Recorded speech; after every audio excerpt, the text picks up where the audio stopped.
kako ja idem u crkvu i pričešćujem se, a pritom nisam sposoban da se pokajam za neke grehe, da promenim neke svoje odveć nepodnošljivo gadne navike prema svojim bližnjima, da gazim sve oko sebe, ne bi li ja prošao, namjesto da se tu i tamo smireno povučem da poneko drugi prođe, a ne samo ja, jer nije ovaj univerzum napravljen zbog mene, niti sam ja u centru istog. Onda Bog često pomaže Bog, Bog ti pomogu, na koji način? Tako što pošalje bolesti. I to, bolesti koje nije on poslao sa neba, dunuo i rekao abrakadabra i gle, Aca bolestan. Ne.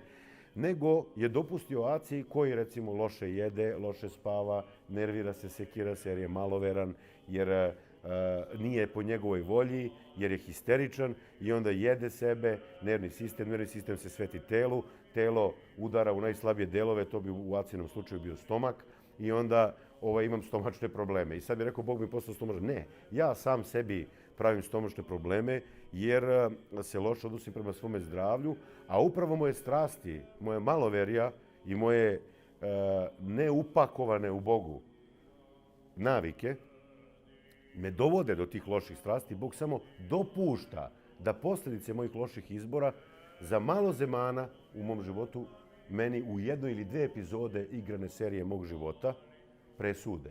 I onda sam ja bolestan. Šta to znači? On šalje bolest meni da bi me sprečio da činim još veće zlo, da bi me prenuo i stavio mi prst na čelo i rekao, aman čoveče, što bi rekli u Kruševcu, učovečaj se. U prevodu, stani, udahni duboko i malo porazmisli o svemu, nemoj da srljaš tako dalje, jer vidiš da nisi nezaustavljiv. Jedna bolest može da te zaustavi, da te uspori, a ako bi se to nastavilo sa ovom linijom dalje, to znači mogu bi lako i da manjkaš, opet što bi rekli u mom Kruševcu.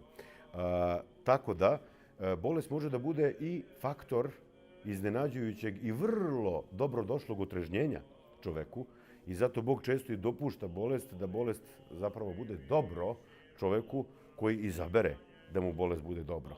I ne samo bolest, sve druge stvari koje su nepovoljne i neugodne i neprijatne u našem životu i te kako mogu da budu istinite i korisne u rečenom smeru našeg otrežnjenja i puta ka pokajanju, da bi, eto tako nas Gospod okrenuo kad već to ne činimo sami. To je jedan od razloga.